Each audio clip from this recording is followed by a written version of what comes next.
I'd like to welcome everybody to the 5,569th meeting, the Rotary Club of Chicago. Rotary One is now in session. And today, for the thought of the day, I would like to turn the floor over to a gentleman from the Taipei Economic and Cultural Office in Chicago, and a regular at our Friday roundtables if you want to talk to him in person, Mr. Chinsung Cheng. Chinsung, the floor is yours.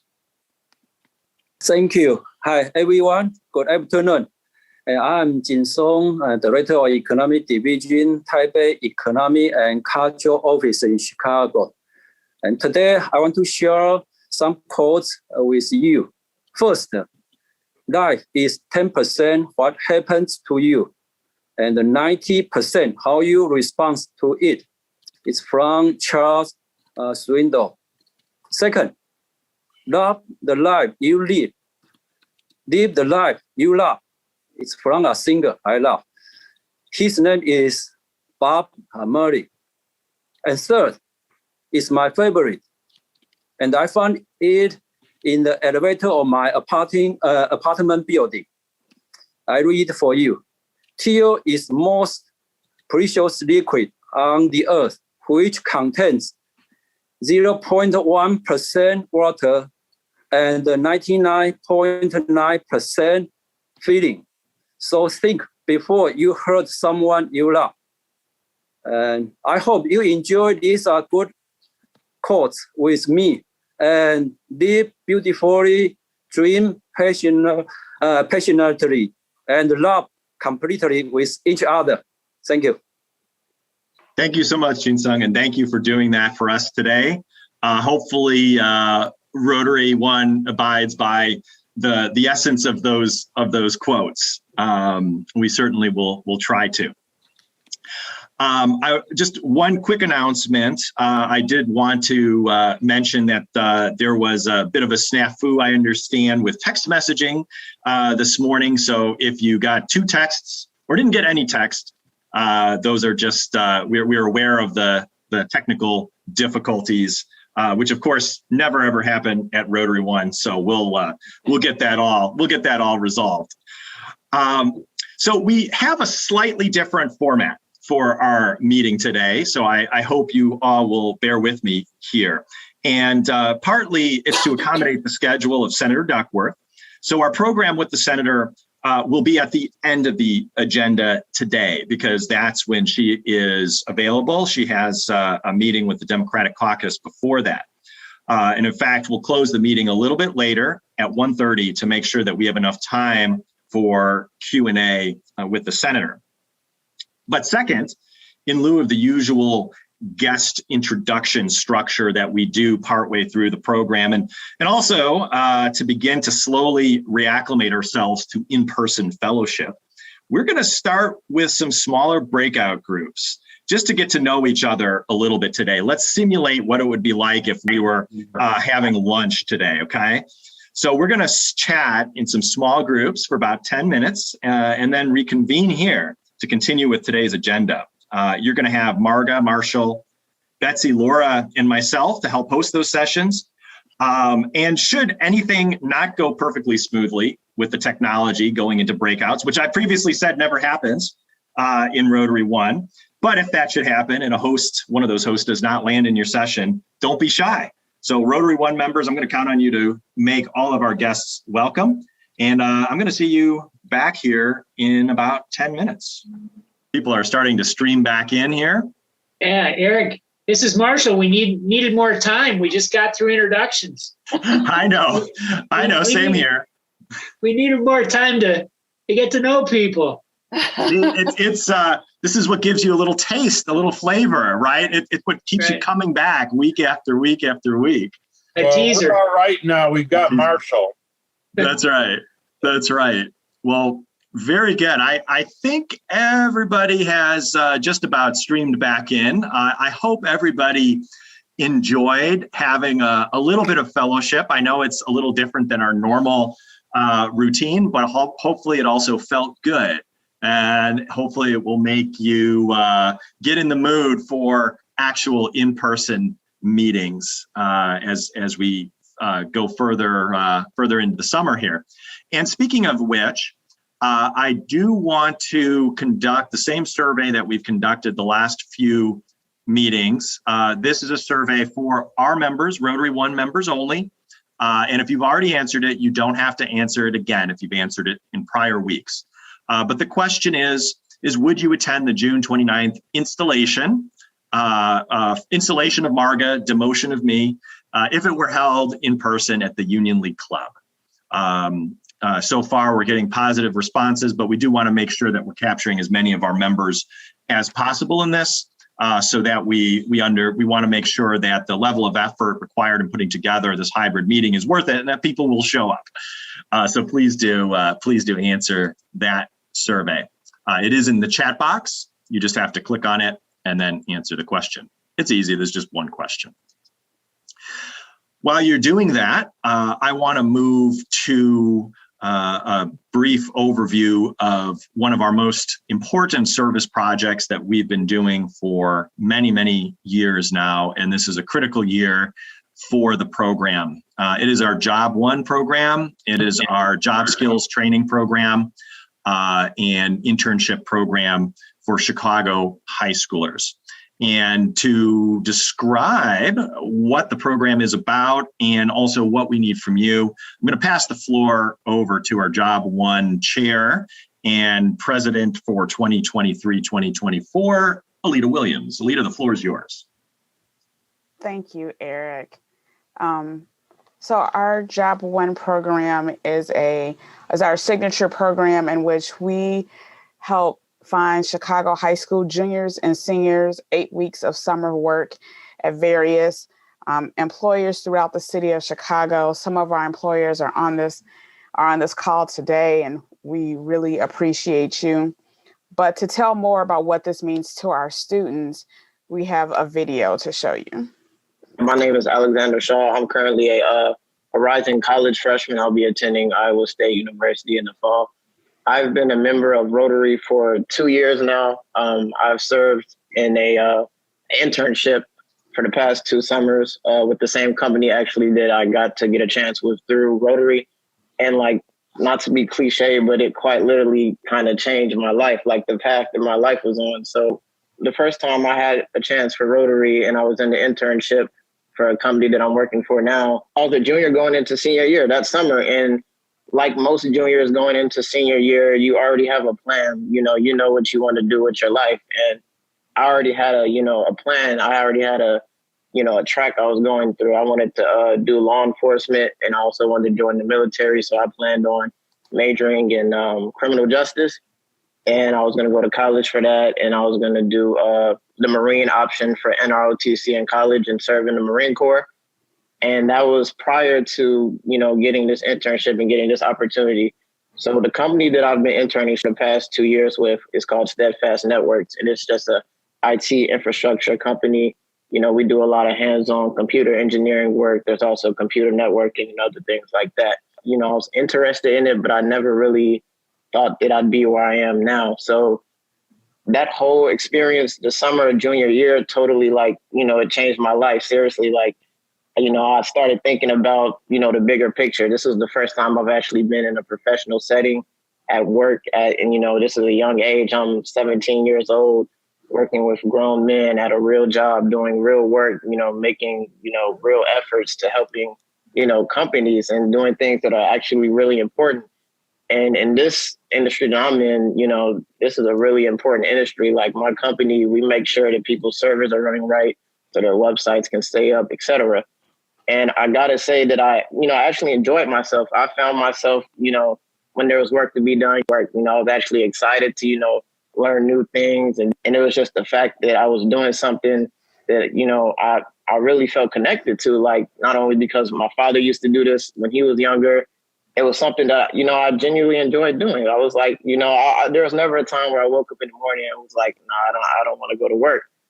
And so, of course, this got me thinking about the bigger picture. And I was like, this is probably something I really would want to do with my life. I'm still going to the same college, but I'm majoring in cybersecurity engineering now that serves as a computer engineering major as well, which is a lot what this company does. So I changed my major. I changed my whole branch. Instead of going to the Marine Corps, I decided to go to the Army because it benefits me more in the career path that I chose. And it basically just altered what I thought my life was going to be, and it changed it into what it's now going to be. So, I just really thank Rotary for giving me this kind of, experience. Yeah. That is one of our rising students, as he likes to say. He is going into his sophomore year. He is completing ROTC training. He's at the top of his class. He's an outstanding student. His brother was also in our program, and their parents and their family have just blossomed into members of Rotary and being a part. And this is all because of the Job One program, and to give this opportunity to students is so important. So we are reaching out to you all today. If you all are interested or know an employer that would benefit from helping to guide the path of a student into their careers into the future, I would truly appreciate hearing from you. And the information is in the chat for our link, and you can always reach out to me. But thank you for your time. Thank you very much, Alita. And so how do we pay for wonderful programs like Job One? Well, I'm going to pass the floor to our president-elect, Marga Huco, to tell us a little bit about the annual campaign. Well, hello, everybody, and I hope you can see me.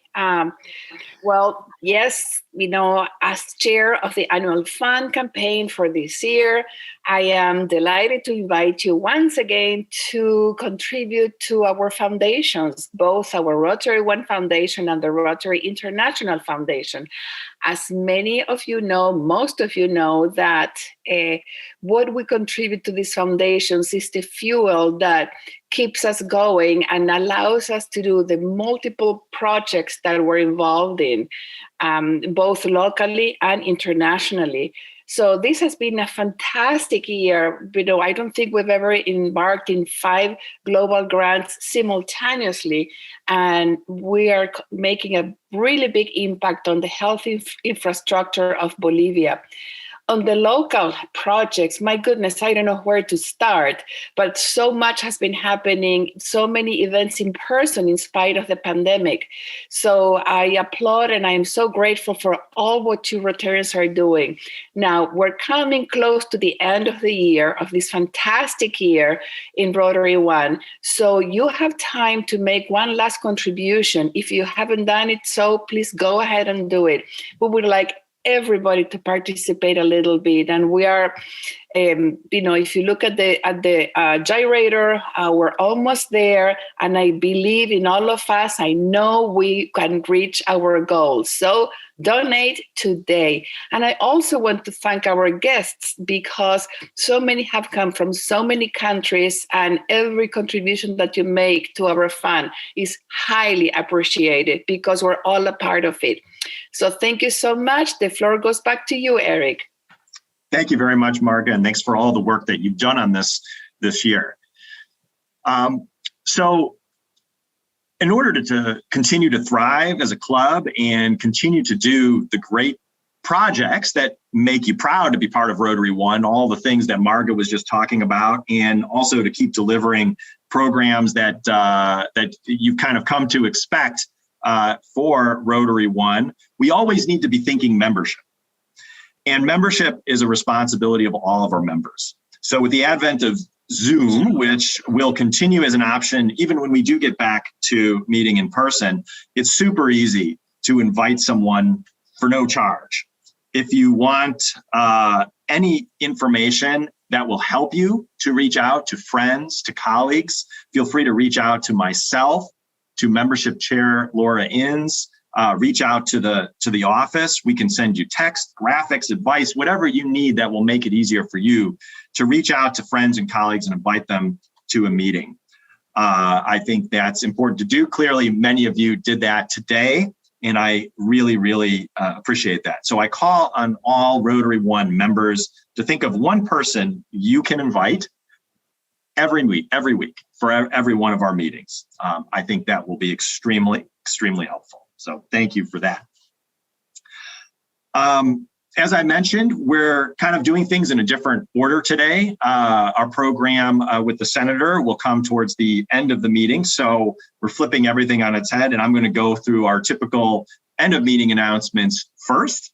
And then we will get into the program with the senator once she hops on the Zoom call. So let's start with some fun activities that we had on Sunday as part of the district's initiative Day of Wellness and Service. Our contribution to that was a kayak river cleanup. And Sarah Buck, Gunnar Sheda and her husband Casey, Ed and Linda Graziano, Marga Hugo, Laura Inns, Neetha, Joel Tim, myself and Pilbin, our assistant governor, Mike Theodore, and friend of Rotary, Brent Selby. Thanks to everybody who showed up to help clean up the Chicago River. We found many interesting treasures that day, quite a few baseballs, softballs, an entire trash can floating in the river, as you can see in that picture. No trash was too big or too small for this army of trash collectors. So I would say it was a pretty successful day, and the weather was fantastic. So I think we might be able to do more events like this in the future. We have a variety of great events coming up. Let's start with some events that are not Rotary One specific, but that Rotary One is participating in. And I want to start with one that's happening between the United States and Germany. And to tell us a little bit about this event and what an intra-country committee is, which is what is organizing this, I'd like to pass the floor over to our treasurer, Matthias Amberg. Matthias, the floor is yours.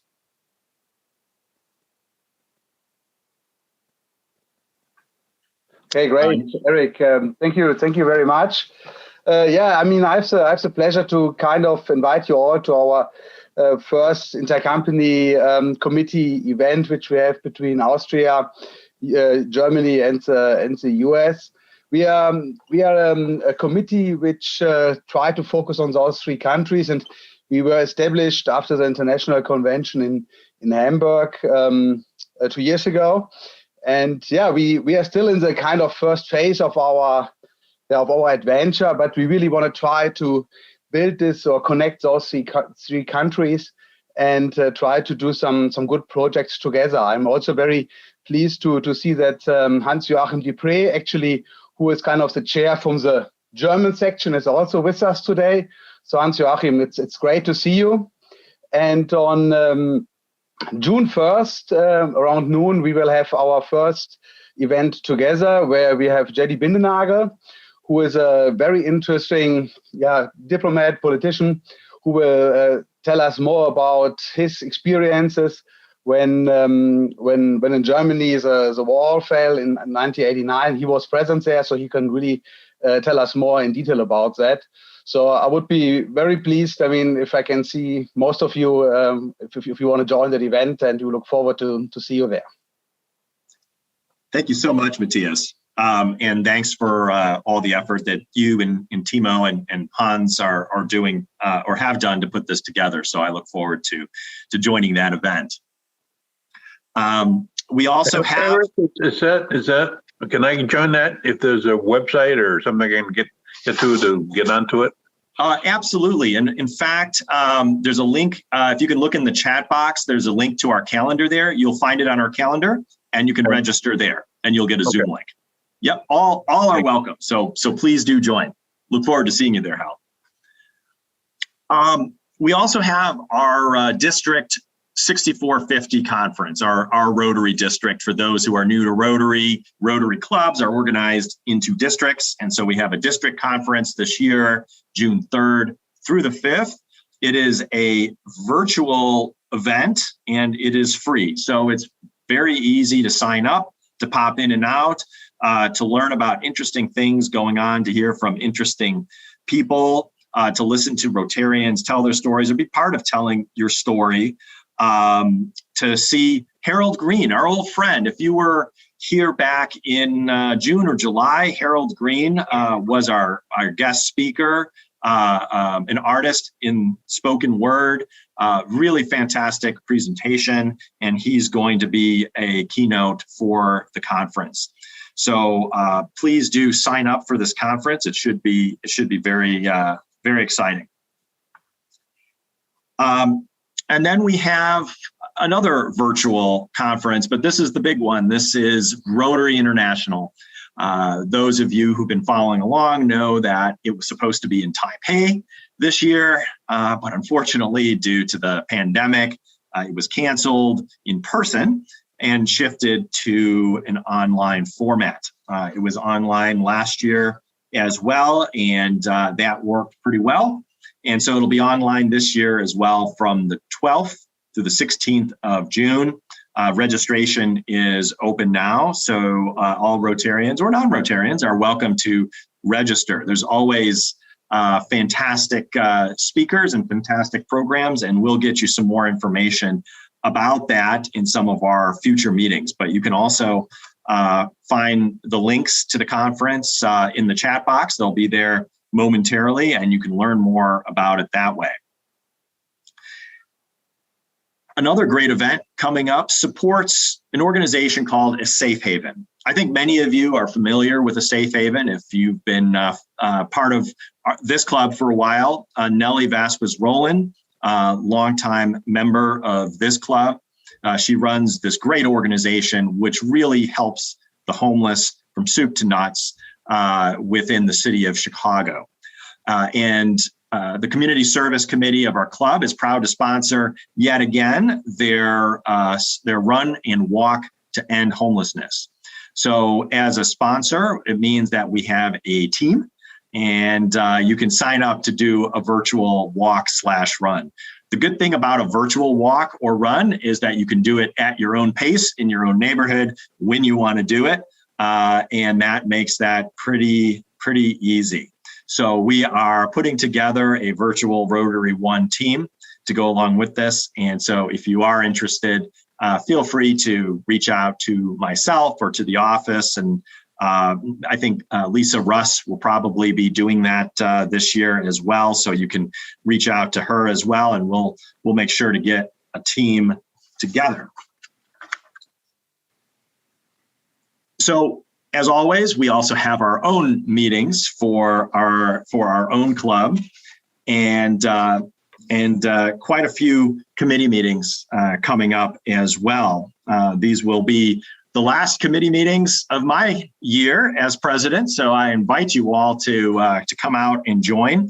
As I always like to tell folks, this is really the way that business gets done in the club.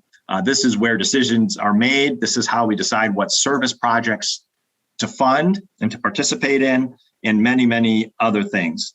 So June 3rd, we have our Community Service Committee meeting. June 9th, International Service. June 17th, our PR and Marketing Committee. We could always use more folks for that. So I would like to see folks come out to that if possible. That's a new committee this year. And then our board meeting is always the first Tuesday of the month. This month it will be at 3:30 because there's a lot to get done this month. We also always have the round table. That's every Friday at noon.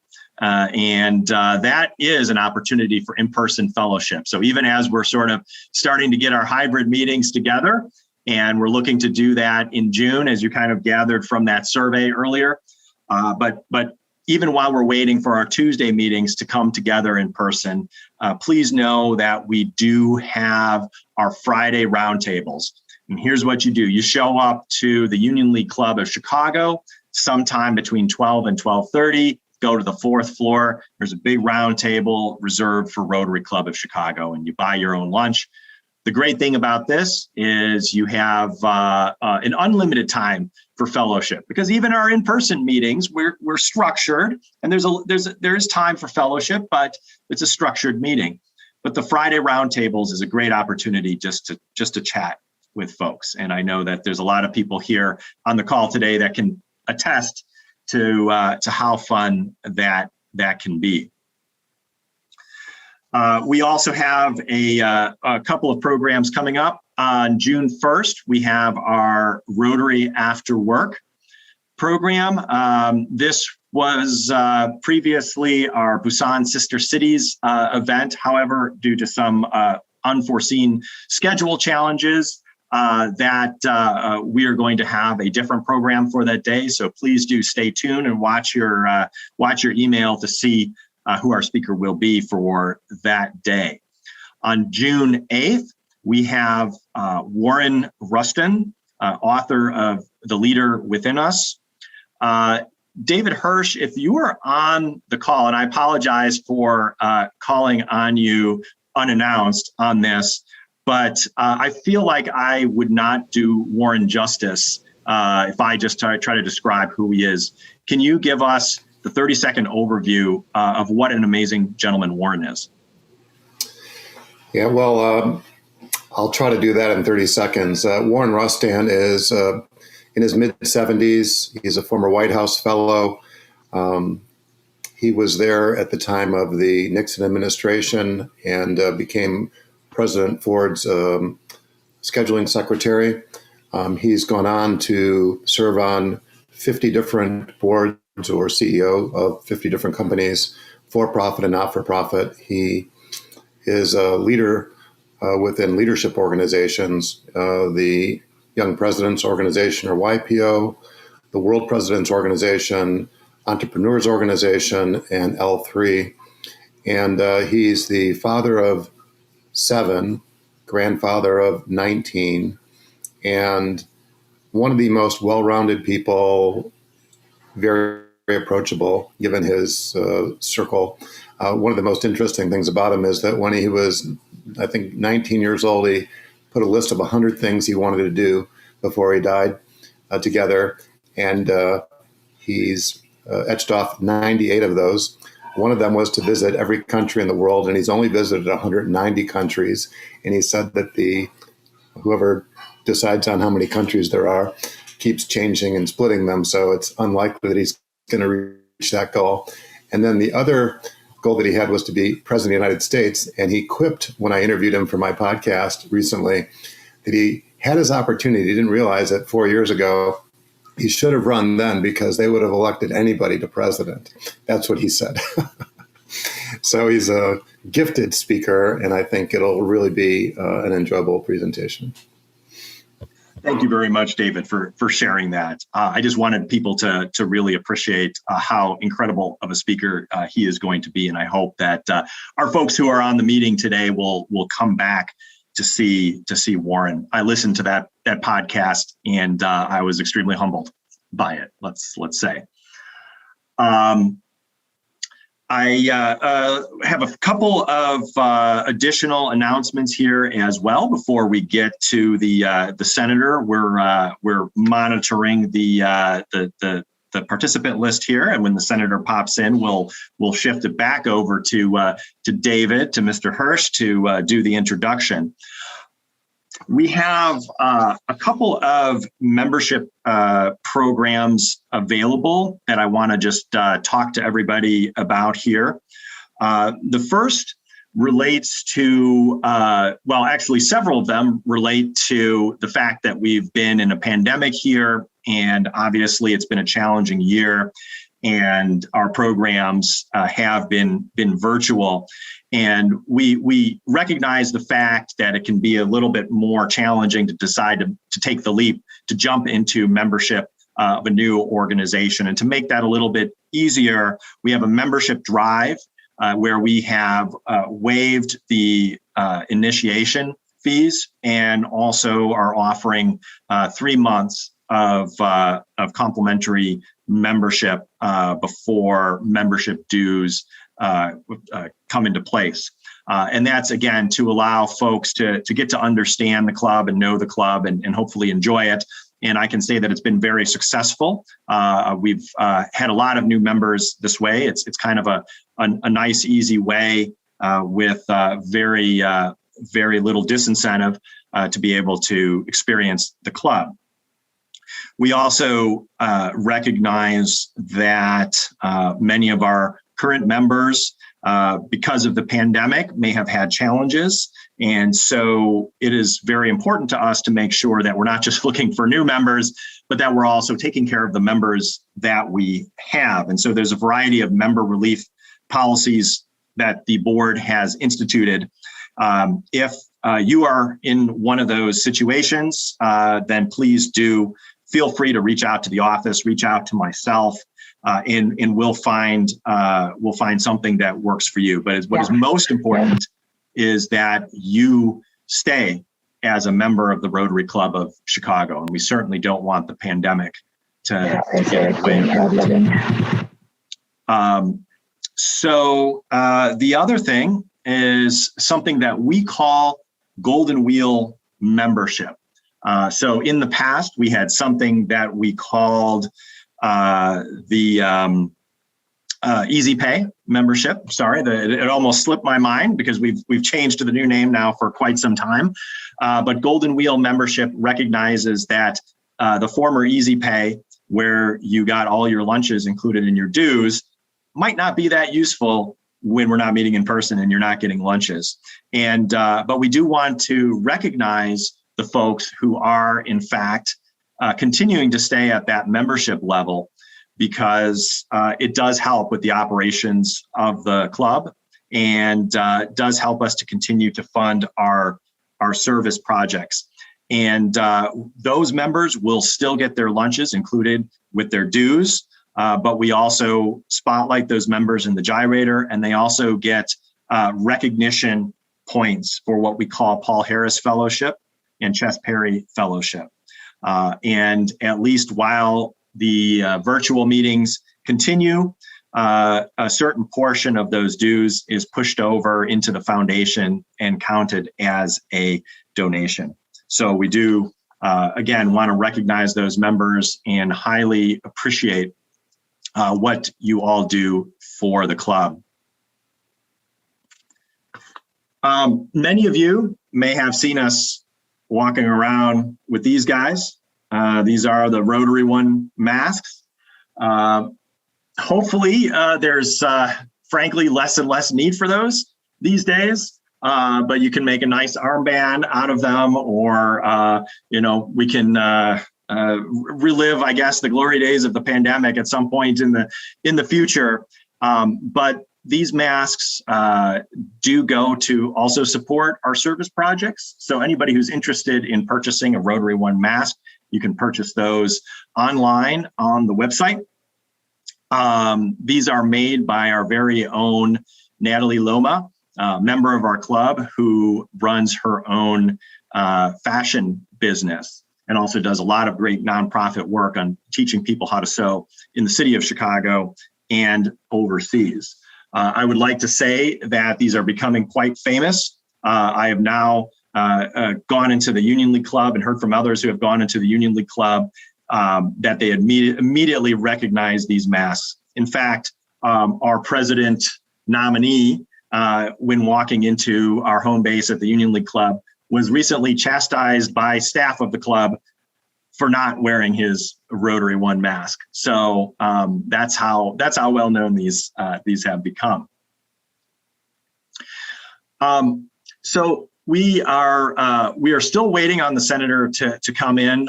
We estimate that she'll be on probably in about 7 minutes here. So I do want to take the opportunity to perhaps introduce a few guests here on the Zoom call. I know that we certainly did a little bit of that in our breakout session, but and I'm going to apologize for calling on people unannounced, but we do have our district governor-elect, Jane Hopkins, on the call. As I previously mentioned, our district is what our clubs are organized into.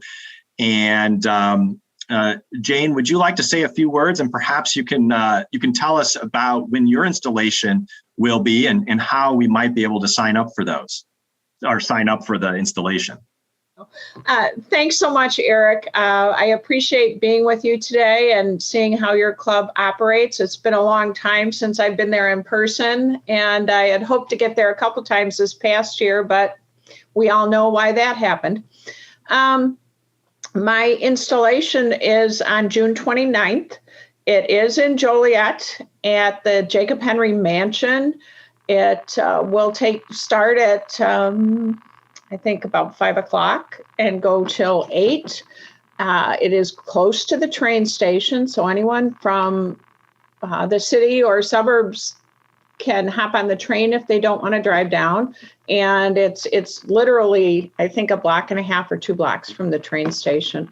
So we're looking forward to a fun evening that will be both inside and outside. They have a beautiful venue. And I would welcome all of you to visit the Rotary Club of Joliet website. And I believe the link should be there for registration. I know it's also gone out on the district website as well. So I would love to see all of you there for a relaxed evening. It's business casual, and I just looking forward to it. We have a lot of reservations in already. Unfortunately, with the restrictions being lifted a bit, I don't know that we have a limit anymore because of the size of the venue. So thanks, Eric. So we have a very special guest with us today. And before we get to the introduction, I just had to share a few photos from an opportunity I had while I was program manager for Amtrak at Chicago Union Station, in charge of implementing the master plan over there, to give our senator a tour of the recent and proposed improvements that were part of the $1 billion master plan for our primary station here in the city of Chicago. And I can say that it is always reassuring to interact with elected officials who are engaged, concerned, and genuinely interested in the topic at hand and what they can do to help. I mean, you can see from the photo on the right that Senator Duckworth is actually paying attention to what I'm saying, even though I'm probably being very boring at that exact moment. So that is very, very impressive. But enough about me. I want to move on to Mr. David Hirsch, who you heard from just a few moments ago. And he is, of course, our illustrious co-chair of programs, but he is also a senior VP at UBS Financial Services and founder of the 21st Century Dads Foundation and the Special Fathers Network. And he will be both introducing our speaker and leading the conversation today. David, the floor is yours. Erica, thank you for that warm introduction. And that's certainly my privilege to introduce U.S. Senator Tammy Duckworth, who is our junior senator here in Illinois. Senator Duckworth has led an amazing life. She was born in Thailand and raised there, as well as in Hawaii. Her father was in the U.S. Army as well as U.S. Marine Corps and served in both World War II and Vietnam. She graduated from high school and college in Hawaii, and in 1992, she earned a master's degree in international affairs from George Washington University. While at GWU, she joined the Army Reserve Officers Training Corps, where she became a commissioned officer in 1992 and chose to fly helicopters. We're going to talk about that. And in 1996, she transferred to the Army National Guard. Along the way, she worked as a staff supervisor at Rotary International and was a coordinator of the Center for Nursing Research at Northern Illinois University. In 2004, while working on her PhD at NIU, she was deployed to Iraq. In November of that year, she lost her right leg, most of her left leg, and sustained additional injury when her Black Hawk helicopter she was co-piloting was hit by an RPG. She would retire from the Illinois Army National Guard a decade later in 2014 as a lieutenant colonel. After spending a year at Walter Reed Army Medical Center, she directed her career toward public service. In 2006, she was appointed as the director of Illinois Department of Veterans Affairs. In 2009, President Barack Obama nominated her to a position at the U.S. Department of Veterans Affairs. In 2012, She was elected to the U.S. House of Representatives from Illinois and re-elected in 2014. And in 2016, she was elected to her current position as U.S. Senator from Illinois. She and her husband, Brian Bowlesby, have been married since 1993 and have 2 young daughters. She's also the author of several books, including a memoir published earlier this year entitled Every Day is a Gift. Senator Duckworth, thank you for being with us today. So good to be here. Thank you so much, David. Wow, I'm just thrilled. I'm thrilled to of course be back at Rotary One. As a former staff member, it's always an interesting dynamic to be asked to speak at the Rotary Club, because usually I'm supporting Rotarians as you're doing the amazing work that you do. So I never say no. This is my dirty secret. Don't tell anyone. I never say no to the Rotary Club. So I always say yes. Once a staffer, forever a staffer. Did we just want to do some question and answers, or what's the format that you would like to? I hate just talking at people, but I would love to. I know Rotarians. The Q&A is always really, really popping with Rotarians. So this is what we've been talking about with your staff. So we're going to take their direction. I've prepared some questions just to get the conversation going. And then if time allows, we'll open it up to Q&A from the audience. So if you do have questions, I would encourage you to put your questions in the chat. Eric will field those, and then, it'll make it more interactive. So I've broken the questions that I have up into 4 categories. Just go in this order arbitrarily. I have a couple of personal questions. I'd like to talk a little bit about your military career, your professional experience, and then we'll just call it miscellaneous at the end. So I'm sort of curious to know how growing up in Thailand and Hawaii has shaped your views about the world. I actually was writing about, I really have to explore this in depth when I wrote my book that just came out. Because I was an American born overseas of an American service member, my dad, I had this very strange childhood growing up where I was an American, but I'd never been to America. I had the privileges of being an American, but I saw America through the eyes, I think, of the immigrant community. So growing up in Southeast Asia post-Vietnam, I will tell you, was very interesting, especially as an Amerasian, as a biracial child. People still revered the United States. And you would think that would be the case because, we just lost a war, right? People didn't look up to us because we had the greatest military on the face of the earth. I mean, we had just lost to an army in black pajamas. So, we just had to dump all of our equipment into the ocean. And so why is it that people really looked up to America? It's because of the values we stood for, freedom and liberty. And we actually believed that, and we actually acted on it. And so, I grew up with this very patriotic image of America. I remember my father, by the way, after his service in Vietnam, went to work for the United Nations refugee programs and development programs. So I followed him around the Southeast Asian nations during the end of the war and immediately following as he was trying to get aid to refugees from the war.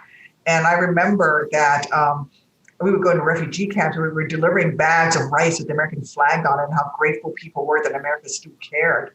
And I remember, in these refugee camps, there would be these, blue tarps from the United Nations, and underneath it, somebody, it'd be a family, trying to survive, and there'd always be on the wall a picture of JFK, and people, and the Peace Corps was always there. So that experience really gave me this foundation of wanting to serve my nation. Now, my dad's family has served in uniform during every period of conflict, going back to even pre-revolution. I mean, they even served in the French and Indian Wars.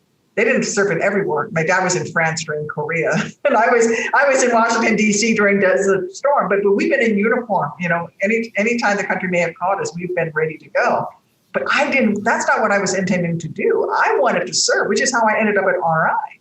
I wanted to serve either in the Foreign Service or the Peace Corps, and I was working my way towards that when the job opened up at RI. And I realized, oh my gosh, this is right up my alley. I get to have a job helping other people do service projects around the world. This is great. So yeah, that childhood overseas really gave me an appreciation for wealth and the value, wealth not just in terms of dollars, but wealth of rights and values that America stands for. And I really wanted to serve that. Well, thank you. So your dad was in the Army and the Marines, and I'm sort of curious to know, as the father of 3 daughters, they're adults now, did your dad encourage or discourage you from serving? Neither. My dad assumed that my brother would serve. And when I showed up and I said I was taking ROTC and I was going to go into basic training, my dad just looked at me and all he said was, "You think you're going to make it?" And then he never said a word about it.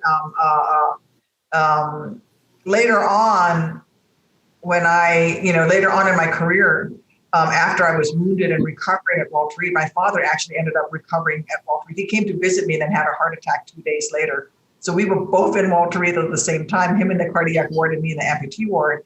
He did finally say that he was proud of me, but and that was just shortly before he passed away. But he never expected me to be the one to serve. And we always thought in the family that I would join the Foreign Service. Well, speaking of your experience at Walter Reed, there was what I'll call before November 12th, 2004 and after experience. And I'm wondering if you can reflect on your career up until that time and then subsequently. Yeah, so up until then, I was, working on my PhD. I had this great job at RI. And I, it was right, they were right on track because I was working on my PhD in International Affairs. And I was the manager for club and district administration for the Asia Pacific region. So I covered all of the clubs in all of the Asia Pacific region, including Australia and including RIBI, which makes no sense because that's not Asia Pacific, but it is an island. So maybe that's why RIBI, I was like the staff liaison for RIBI as well, which was kind of weird. But RIBI is like their own thing, and so I was loving it. I was staffing a convention. I actually was a staff member who supported the committee for Rotary and non-Rotary countries. So I helped open the first Rotary Club in Kabul since before the Taliban, since before 1973. Worked on trying to get Rotary into China. And that happened after I left. So I was right on track with my international affairs and doing all of that. And yes, I was a helicopter pilot. I was commanding the Black Hawk unit at Midway, but it all worked out. It was all in Chicago. And then I was wounded. And after I was wounded, I thought I would go back to my RI job. And while I was at Walter Reed, we had a lot of issues with our servicemen and women not being well supported administratively. We got the best health care, but we did not get good administrative care. And I started calling Senator Dick Durbin because I happened to be the highest ranking amputee on the wards at the time. And it fell on me to complain to the senator about soldiers not getting their pay, the Army not paying for their mom to come to see them, or no room for, families having to sleep on the floor because there's no place for them to sleep, that kind of stuff. And after about 9 months of this, Dick Durbin called me up and said, "You need to run for Congress." And I thought, no, I'm going to finish my recovery and I'm going to go back to my great job at RI. But he talked to me and I realized, I'm going to have to run. And I became a veterans advocate, sort of accidentally.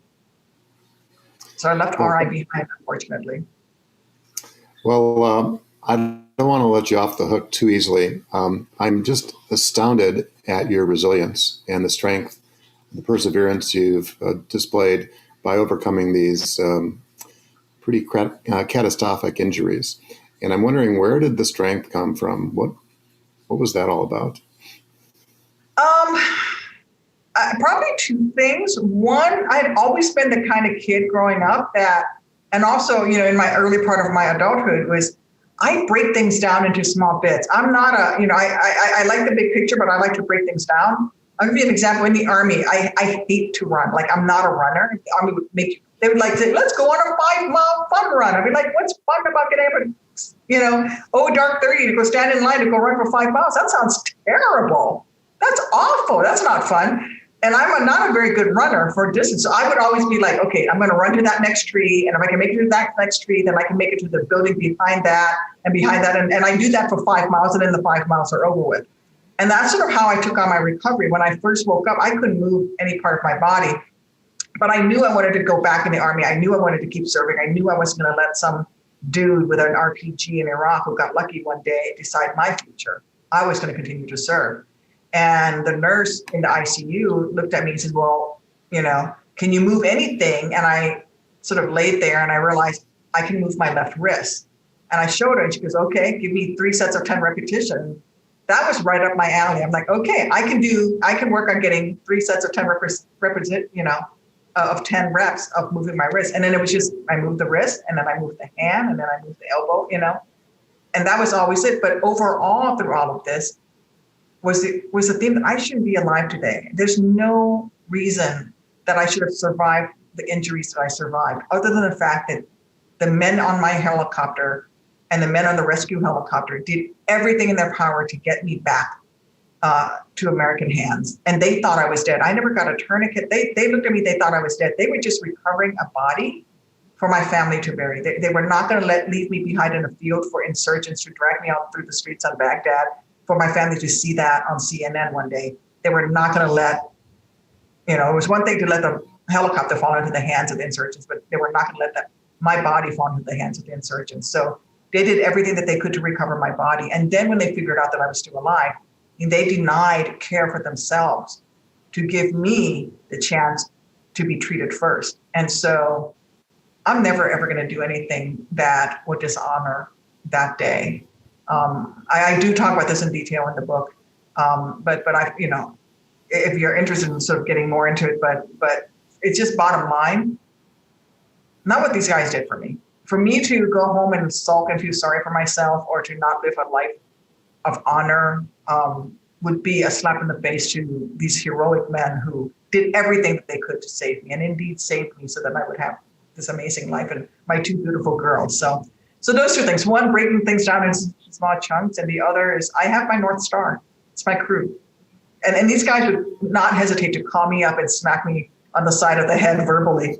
It doesn't matter to them I'm a U.S. Senator or not. They'll call me up and they'll be like, we didn't carry your sorry butt out of that field in Iraq for you to make that decision. What the heck in Army language, what the heck are you thinking?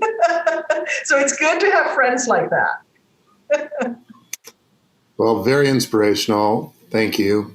Let me just use this as an opportunity to say thank you for your service to our country. It's quite profound, very palpable. You've talked a little bit about your experience at Rotary, and I'd like you to talk a little bit more about your experience in the Illinois Department of Veterans Affairs, and then we'll talk a little about the U.S. Department of Veterans Affairs as well.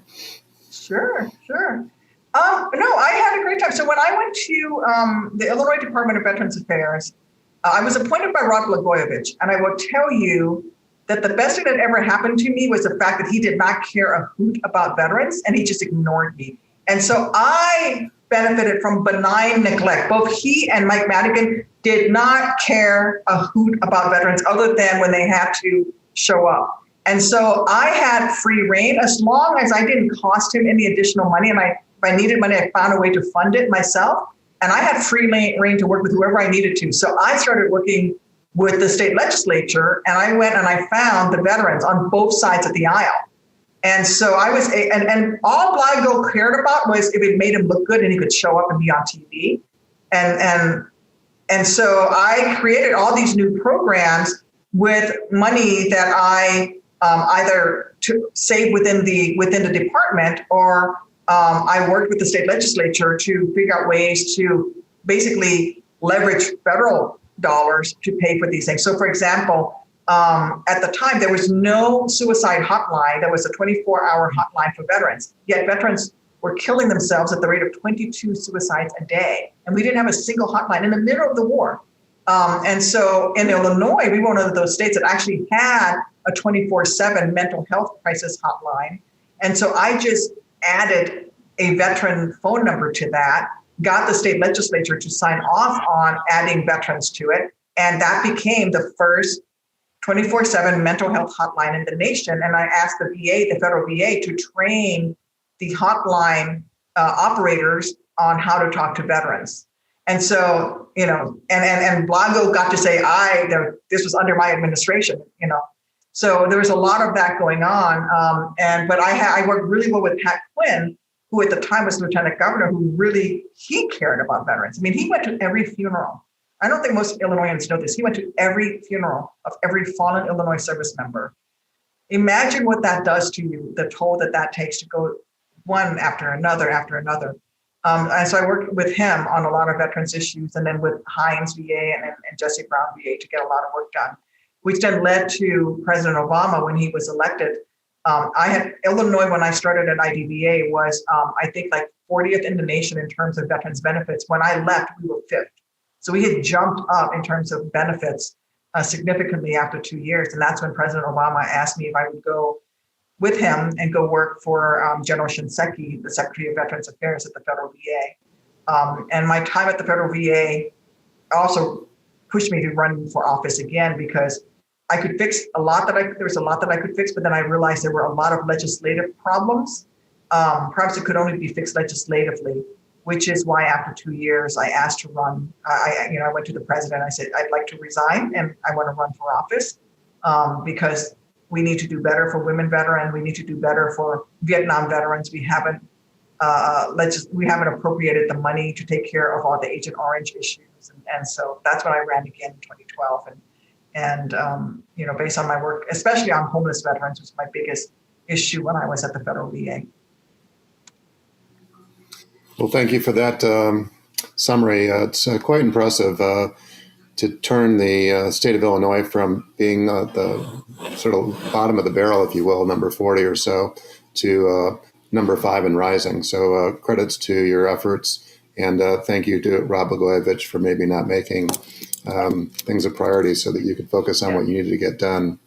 I have to thank the state legislature. The Republicans and the Democrats really worked together. The House and the Senate Veterans Affairs Committee worked in a very bipartisan way to help me make that turnaround. It wasn't just me; it was the legislature and all those folks really bought into it, and we were able to make it happen.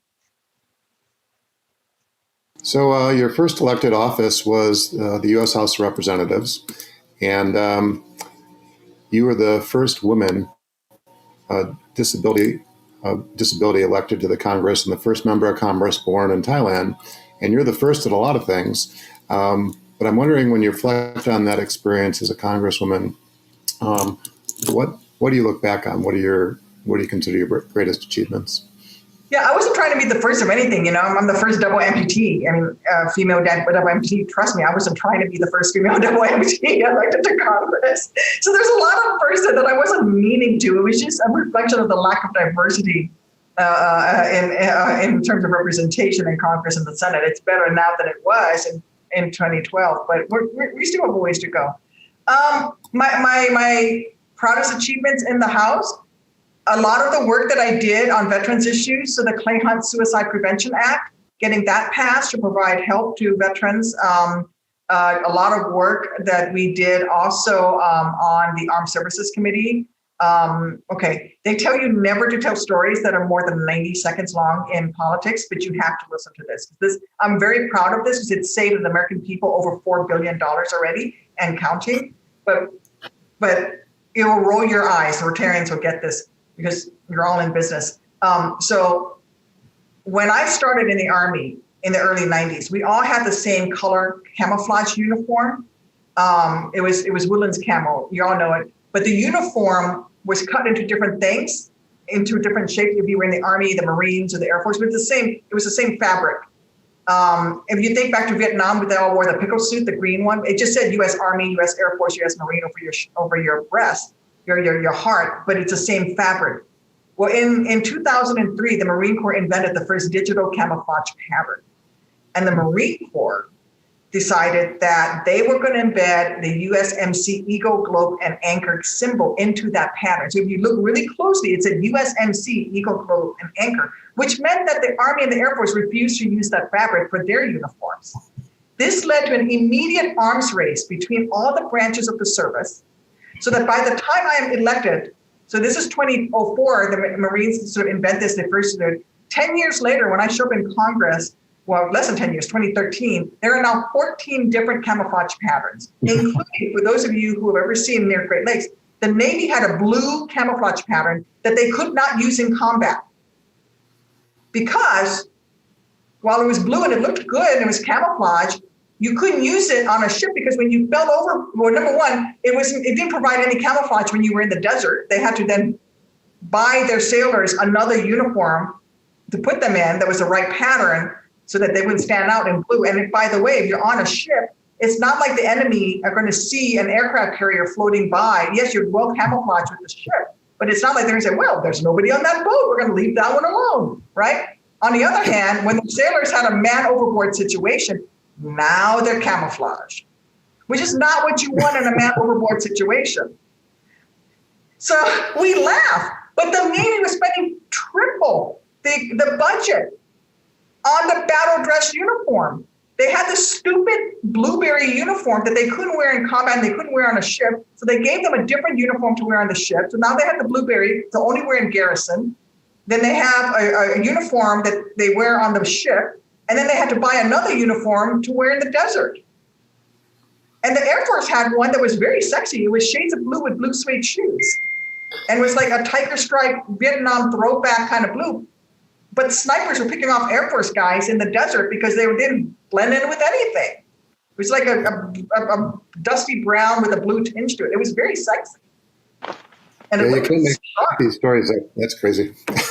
Right? So I wrote a piece of legislation and I found the other veterans on the committee and said, services, if you're going to develop a new camouflage pattern, you need to find a buddy, another branch, and you need to do it together.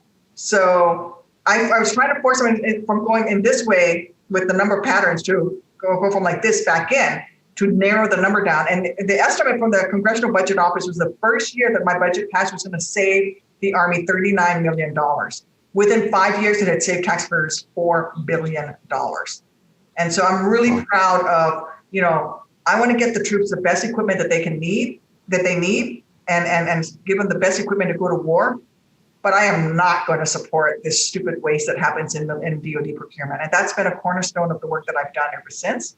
And then I've also I'm very proud of my efforts to promote service. I don't believe in the draft, but I do think that every young person should have the opportunity to serve this nation, and we should be expanding voluntary service programs so that if I could pick up a rifle and get 4 years of college money, then let's have debt-free college, but let's offer students when they're 18 all the way until they're 30, that from 18 to 28, the opportunity to serve and say, if you go serve for 18 months with whatever, Habitat for Humanity or AmeriCorps, expand those programs, you get 2 years of college money, and then you go back and do another 18 years, and get another 2 years of college money. And sort of model on what happens in Germany. In Germany, it's mandatory, but we would make it voluntary. So that's been another cornerstone of the work that I've been doing that started in the House. I'm very proud of. Excellent. Well, I just want to say thank you for giving us that overview. And I have lots more questions. I know that we're limited in time. So I'm just going to slip in one more, and then I'm going to turn it back to Eric. So I remember reading someplace, but don't remember very much about it, about the Intrepid Foundation. And I know that that's something that is important to you. And I'm wondering if you could just share briefly what that is and why you think it's so important. Yeah, so the USS Intrepid is a former aircraft carrier that is docked in Manhattan. And it's a floating museum. And the Intrepid Foundation is what funds the Fisher House Foundation. And so the Fisher houses are like Ronald McDonald's houses, but on military installations, so that the family members of severely wounded troops or troops who are ill and are at the hospital, say at Great Lakes, will actually have a place to stay and be cared for. And so that's what the foundation does. And it comes out of when I was first wounded in 2003 and 2004. There was not enough places for the family members to stay. And in fact, my mom, for example, and my husband had to sleep on the floor of the ICU along with about 7 other family members for 2 weeks because there was no place for them to lay their heads, even while I was fighting for my life. And that was the case all across our nation. And so the Fisher House Foundation plus the Center for the Intrepid funded all of these programs and rehabilitation programs. And it's a complete not-for-profit. It's got a great A+ rating if you ever want to look it up, and really help servicemen and women and their families in particular. Excellent. Well, I just want to say thank you from my spot. for your time today. It was very enlightening, very inspirational, and may God continue to bless the work that you do and your family. So, Eric, back to you. Thank you very much, David. Senator Duckworth, do you have time for another question or two from the audience? Well, can I tell you a story from Rotary? I would, as long as it's not more than 90 seconds. Yes, more. It's less than 90. I just want to say that it is important that Rotarians continue to engage, and that you continue to engage on an international basis, and that you have diversity within our clubs. And I'll give you an example. When I helped start that, well, I was just a staff member. I was doing the paperwork. The Rotarians started that. We started that club in Kabul, and the first club president was a woman. One of the first service projects that they did in conjunction with Rotary clubs around the country was to build a new school for girls in this village. Because remember, this is immediate post-Taliban. Girls and women had been locked up in their homes for literally a decade. And so Rotarians spent all this money and did all of this good work and built the school. And there was the opening ceremony, and all the Rotarians were there, plus the female Rotarians were there, and the local Rotarians were there, and the government officials were there. And this village woman is watching this, and she sort of slowly approaches the Rotarians. She goes to the female Rotarians and she says,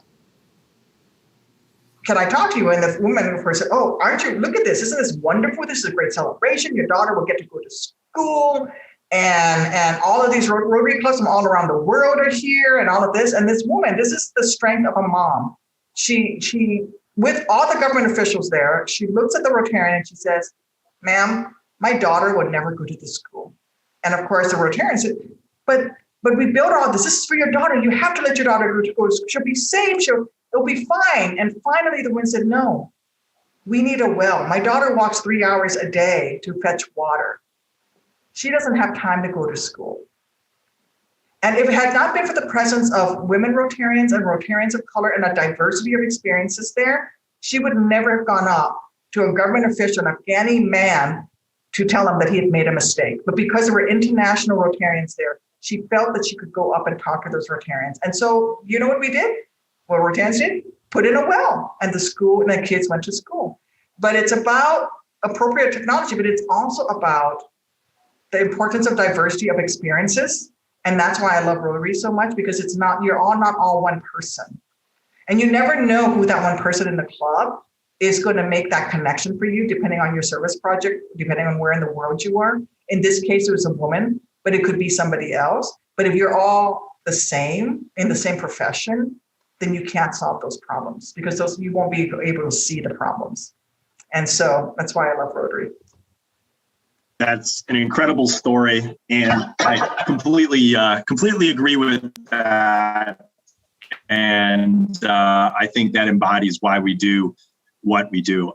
I know, Senator Duckworth, you're in a hurry to get off to your next meeting, but I hope everybody gives a virtual round of applause to the senator. And I do want to present you also with a very small token of our appreciation for joining us here today. And it's a candle. We'll get one of these off in the mail to you. And as you so eloquently described, right, we try to impact our community as Rotarians. And so the proceeds from these candles support an organization called Bright Endeavors, and they empower young moms by providing transitional jobs and professional skills, helping the community. So I know, I've been there. They're great. Oh, I've been there. They're great. I've been there. I've actually given them to other senators. So good for you for finding them. They do such important work. Good for you guys. Wow. They do great stuff. And I also want to share with you too, there's a few editors from the Rotary magazine on the line here today. Your office may be hearing from them because you've got so many wonderful stories to share. I hope that all Rotarians can hear the stories that you've told today. Oh, my pleasure. And then, next time I'll talk about how the Indian Rotarians were asking me to give them a judgment on whether or not they could dismember one of their fellow Rotarians for breaking the rules. Dismember. This is talking about, funny emails I would get from Rotarians around the world. We all speak English with different versions of it. And I would be like, no, you can't dismember him for missing too many club meetings.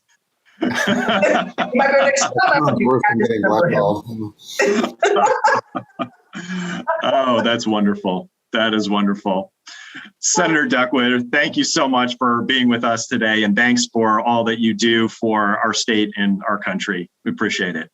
Thank you. Be well, everyone. Take care. All right. Take care, Senator. Bye. Oh, wow. Well, that was absolutely fantastic. I hope everybody here had a good time. And we've already done all of our announcements. So at this point, we can go right into the four-way test. And for twice within the meeting, I'm going to call unannounced on District Governor-elect Jane Hopkins, if she's still on the call, to read for us the four-way test, which we will put up on the screen here in just a moment. Are you still on the call, Jane? I am here. Excellent. Would you please read for us the four-way test? My fellow Rotarians, please join me in the four-way test of the things we think, say, or do. First, is it the truth? Second, is it fair to all concerned?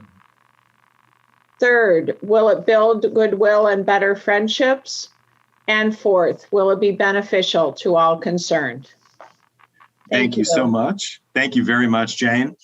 Thank you to all of our members and guests who joined us here today. It was a pleasure to see all of you, so many folks from the Consular Corps, folks from all across the globe and from across our district. With that, meeting adjourned.